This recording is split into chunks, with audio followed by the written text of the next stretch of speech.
នៅក្នុងមេរៀននេះខ្ញុំបាទនឹងបង្ហាញអ្នកទាំងអស់គ្នាអំពីរបៀបនៃការចូលមកកាន់ desktop computer ឲ្យបានឆាប់រហ័សបាទឧទាហរណ៍ថាលោកអ្នកបើកនៅកម្មវិធីផ្សេងៗយ៉ាងច្រើន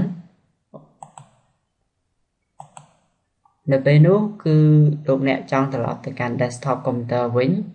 គឺលោកអ្នកអាចចូលទៅកាន់ desktop បានដោយងាយដោយប្រើ shortcut នៅលើ keyboard គឺចុចសញ្ញា window ជាប់រួចហើយចុចអក្សរ D នោះលោកអ្នកនឹងចូលទៅកាន់ desktop នេះវិញហើយលោកអ្នកអាចប្រើ shortcut ផ្សេងៗនៅលើនេះបានហើយរបៀបមួយទៀតនោះដើម្បីត្រឡប់ទៅកម្មវិធីដែលលោកអ្នកកំពុងតែបើកអំបញ្ញមិញគឺលោកអ្នកអាចចុចសញ្ញា window ដដែលហើយចុចអក្សរ D វិញនោះលោកអ្នកនឹងត្រឡប់មកកាន់កម្មវិធីដែលលោកអ្នកបានប្រើប្រាស់អំបញ្ញមិញហើយរបៀបមួយទៀតដែលងាយស្រួលដែរនៅក្នុង Microsoft Windows XP គឺលោកអ្នកមានសញ្ញា desktop មួយដែលនៅក្នុង Quick Launch ប៉ុន្តែនៅក្នុង Microsoft Windows 7គឺមិនមានសញ្ញានៅក្នុង Quick Launch ដូច Microsoft Windows XP ទេ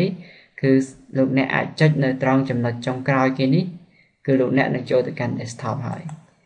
នេះគឺជាអ្វីដែលលោកអ្នកអាចចូលកាន់ desktop បានដោយចុចទៅលើ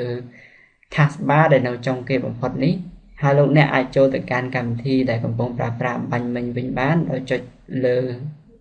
សញ្ញាចុងក្រោយគេនេះរបស់ taskbar នោះលោកអ្នកនឹងចូលមកកាន់កម្មវិធីនេះវិញបាទនេះជារបៀបងាយៗក្នុងការទៅកាន់ desktop computer របស់លោកអ្នកនៅពេលដែលលោកអ្នកបើកកម្មវិធីបានច្រើនហើយលោកអ្នកចង់ទៅដោយមិនចាំបាច់បង្រួមកម្មវិធីម្ដងមួយដែលវាមានលក្ខណៈយូរបាទសម្រាប់ពេលនេះខ្ញុំបាទសូមអរគុណនិងសូមជម្រាបលា